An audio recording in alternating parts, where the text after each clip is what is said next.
All right. Prophecy from an Old Norse and Germanic perspective. So I trained in something called Seidr, which is the practice of conjuring spirits, connecting to other realms, and talking to elementals as well as the energies and the aspects inside of the body, including the soul parts of the body. So in Norse cosmology, we aren't just one person. This physical incarnation that you have is the physical incarnation of Midgard. You have 8 other versions of yourself living on 8 other planes of existence. And in in Seidr, we learn how to speak to all 8 versions.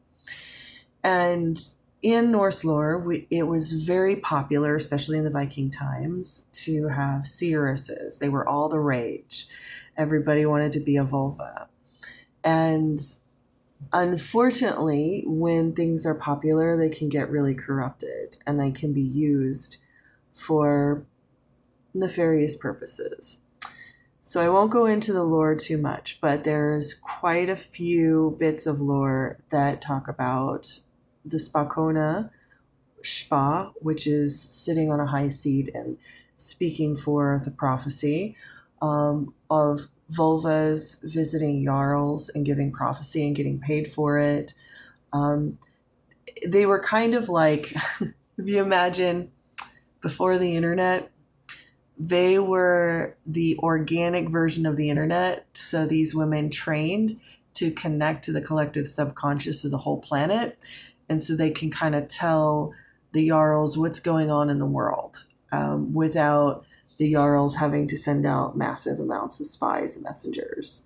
So that's pretty much like what I saw that like Seithkonas, Spakonas, and Vulvas did. They were also healers. When you train to talk to all of the different versions of yourself, you can actually, when you meet other people, you can see their other versions. And a lot of disease is a disconnect between realm selves. So if you have an underrealm self that is fighting with an upper realm self, that fight might actually come about through some kind of illness or tragedy here in Midgard in your human self. So that's good because then if you can get those pieces to work together, then you can actually create wholeness and healing for the human because sometimes they can get caught between that struggle and that fight. We can also see where people have developed curses through other people. I can see into people's energies, bodies to see if they have curses from other people. Maybe it's an ancestral curse. It might also be a curse from the land. A lot of us are cursed from the land. In fact, when my teacher first started teaching me, the first 2 years of my study was removing land curses because so many of us, regardless of what race or creed you live on, we do not consider our impact on the land spirits around us. And the land spirits get really angry with us. And that anger can lodge into what we call elf shot in the body. And that elf shot needs to be removed. And sometimes if you need to make amends with the land spirits, you do that as well. And you work with the spirits of the land to say, hey, I'm sorry. I was ignorant. How can I help mend this divide?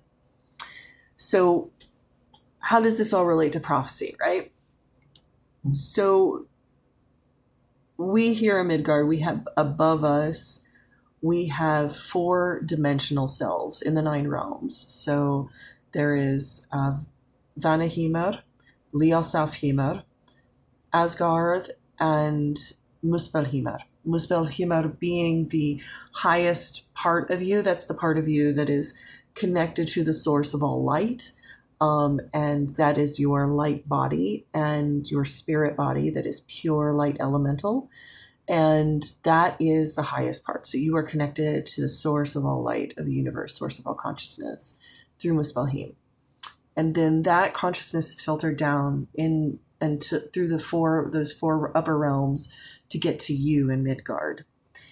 Now, if you imagine it like climbing a tower or climbing a tall building, you can see further. So the more you send your consciousness up into upper realms, the more you can see further in time. You can also see trends and patterns around you. You can see the threads of Veerd, the threads of fate around you as well.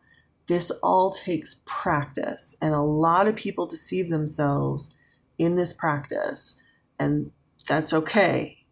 Practice makes perfect. So you just keep going. If you make a mistake and you give a prophecy and it doesn't come about, or it's wrong, you learn from it and you go on. And this is why it's so important not to take prophecy so strictly, because a lot of people are a work in progress when it comes to connecting with their upper realm selves. Some people, through amazing, sleights of fate, can access one of their upper realm selves, like, through plant medicine or through ritual or meditation or fasting.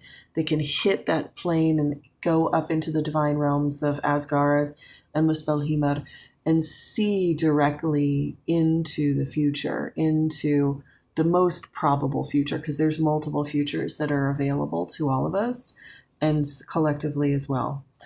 So, but then the problem is when that soul piece descends back down into the human mind, it has to be translated by the ego. And if the ego has not been tempered to submit to the higher self, the ego will rewrite what the higher self gives it. So your higher self is the collective of your upper realm selves. You, as your human ego, is your Midgard self. Your subconscious and unconscious is the underrealm selves, kind of split. But I'm not going to go into that just yet. But the key is that upper realm self has to descend down into that human ego. If the human ego is arrogant and you have not tempered that human ego to submit to your soul and your soul's matrix and your soul's wisdom, then that ego is going to not only rewrite the message, it's going to write the message for its own advantage and distort it and corrupt it. And that's why prophecy can be so dangerous, because the message, while it was powerful and it comes from this place of unlimited love and consciousness, it can get written by our own minds.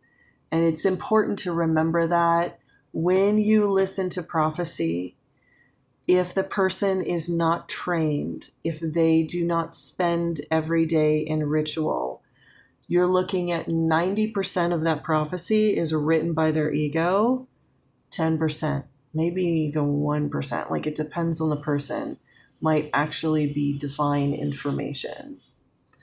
So please use a grain of salt. Test your seers, test your prophets, look at their lives, look at how they live their lives, look at their holiness, look at their humbleness, look at their willingness to submit to their higher selves, to look at their ego. Are they egoic? Are they constantly looking for acclaim and value and getting money and constantly on the struggle and the hustle of trying to get their voice to be heard in this world? Or are they actively in Saith practice? Are they in sadhana? Are they humble? Are they helping people? Are they seeking to make a better world? Listen, a lot of people can grab information from those upper realms, but sharing great wisdom with humans and not hurting them, that is the key. That's where the heart comes in. That's the heart chakra. So please be very careful with anybody giving prophecy. Always listen to your heart. Listen to how it makes you feel. And above all, go with your own connection to your higher self. It's a learning process.